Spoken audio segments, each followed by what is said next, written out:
ngayon pupunta na kami ng Davao City from South Cotabato. Ang aming service ay tricycle lamang. Ayan.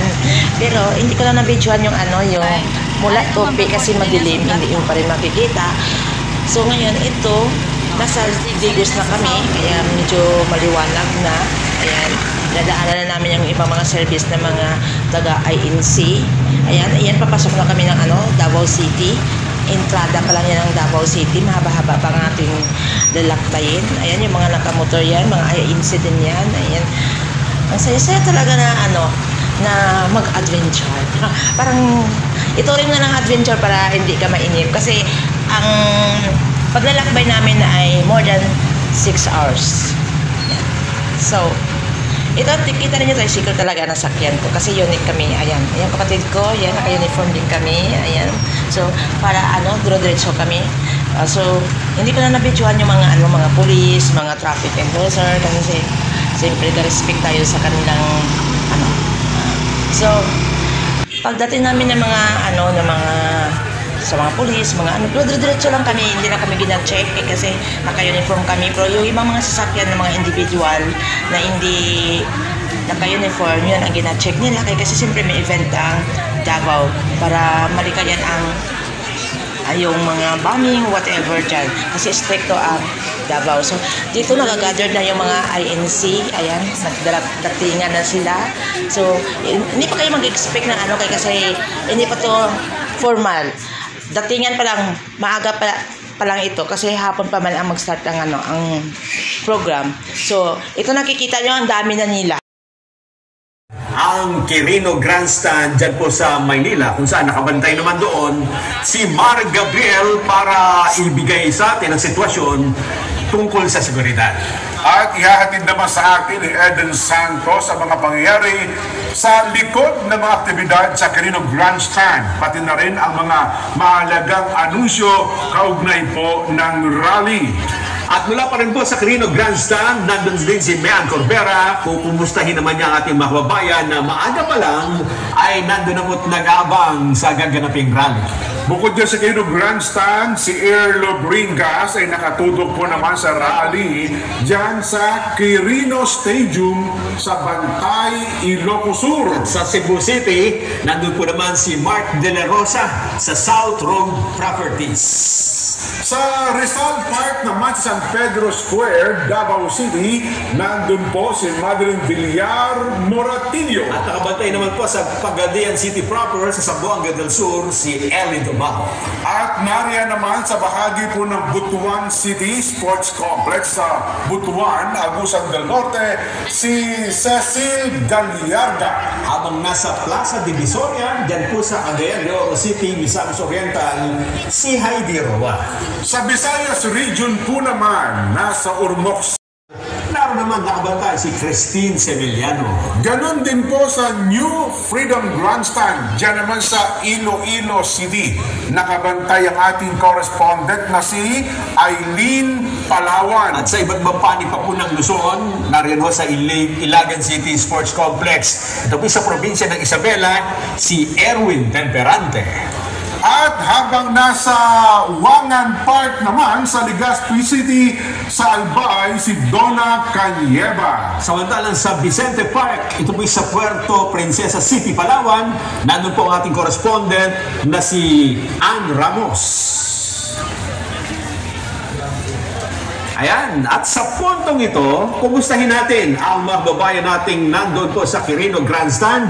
Makakasama po natin si Weng de la Fuente at si Wedge Kudjama. Weng at Wedge, kumusta kayo dyan?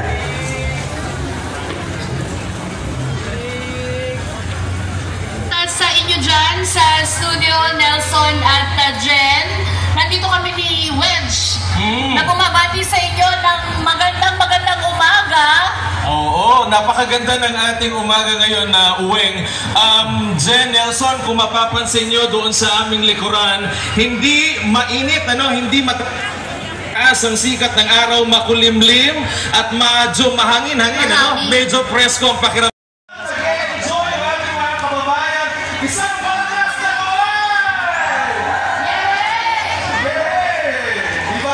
Oo, at yung programa po natin ngayon,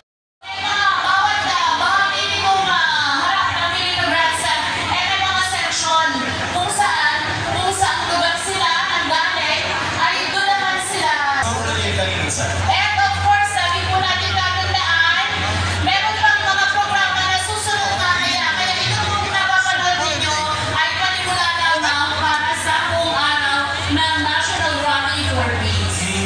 Okay, so kung hindi tayo nagkakamali ay babalikan natin yung mga pag-uulat ng mga kasama natin. At mga kasama mula sa iba't ibang mga live points. May mga gusto humabot, gawin mo na kayo. Kaway, ayan, ikot natin. Gawin nyo lang.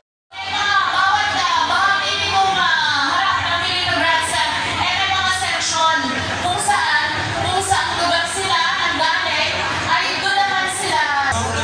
And of course, sabi po natin tatandaan, meron pang mga programa na susunod mamaya. Kaya ito pong napapanood ninyo ay panimula lamang para sa buong araw ng National Rally for Peace. Okay, so kung hindi tayo nagkakamali ay babalikan natin yung mga pag-uulat ng mga kasama natin. At mga kasama mula sa iba't ibang mga live points. May mga gusto humabot, gawin mo na kayo. Kaway, ayan, ikot natin. Gawin nyo lang.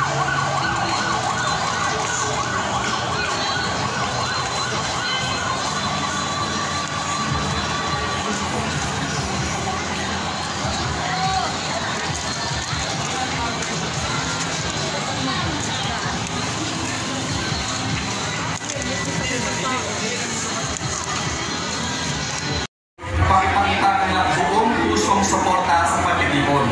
Ang pagtitipon ito ay sinasagawa upang bigyan hingin ang halaga ng pagkakasa tungo sa pagkarin ay iwasan ng pagkakawat at watat ng mga Pilipino at ating bayan.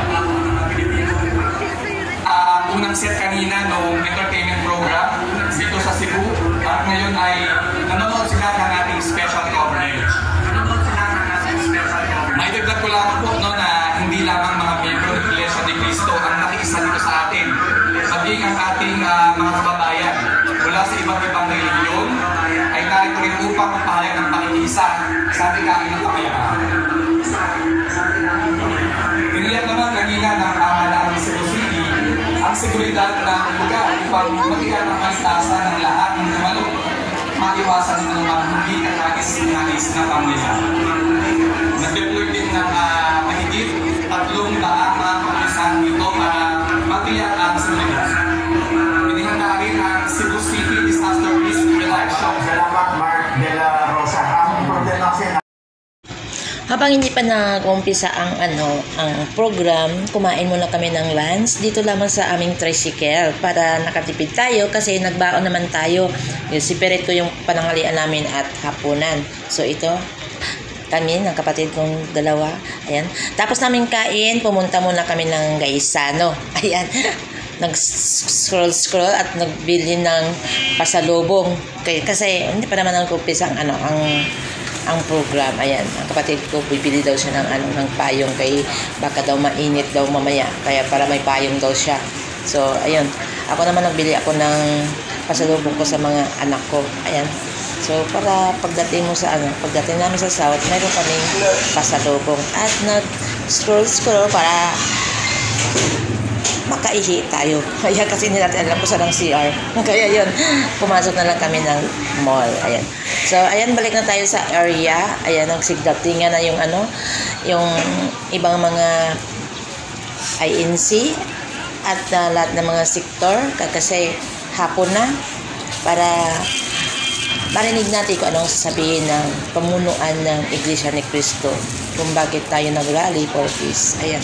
So, abangan niyo guys at makikinig kayo sa magandang sinasabi. Ayan. So, dito na tayo. Ang pagsusulong ng mga bagay na hindi po makakagaan sa buhay ng mga kababayan natin.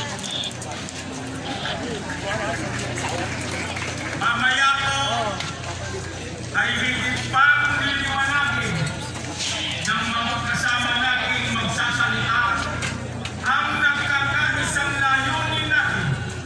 Kaya tayo payapang nagkakatipon-tipon ngayon.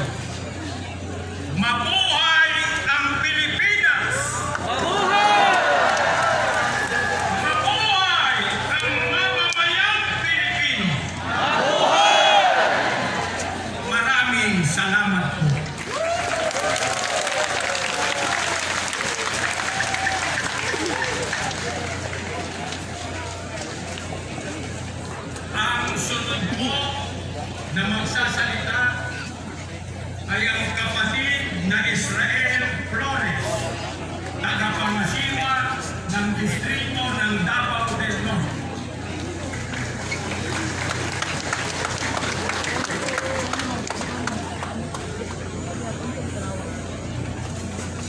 tayo ngayon mula sa iba't ibang sektor ng lipunan, iba't ibang relihiyon, samahan at sangay ng pamahalaan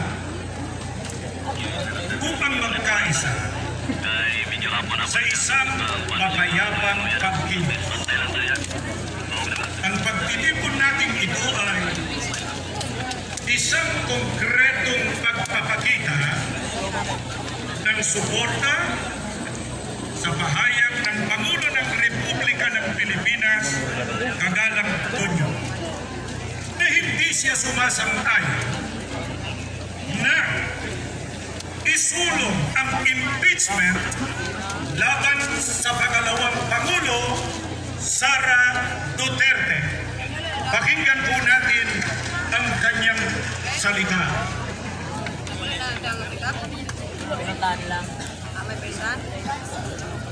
This is not important.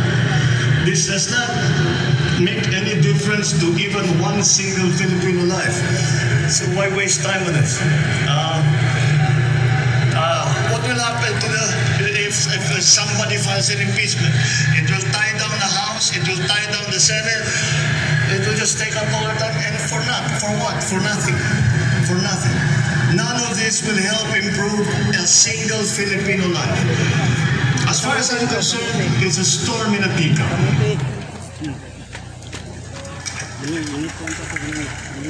Naniniwala po kaming ang narinig niyong opinyon ng ating Pangulo para sa kapakanan ng bansa at sambayan ng Pilipino. Ang ganitong posisyon